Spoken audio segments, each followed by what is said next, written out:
What's up, guys? Jonathan from Trino's Auto Body. This customer came because he got rear-ended in his Hellcat.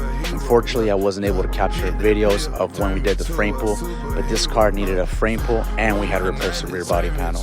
Here's a clip after the rear body panel got welded. We also had to replace his rear bumper and his reinforcer bar. All parts were brand new and original from Mopar, making for great fitment. Both quarter panels had to get refinished because they got chipped up. We also had to refinish his driver's door. He had a chip on there previously, so we hooked it up. We got excellent fitment on these replacement parts and a great color match.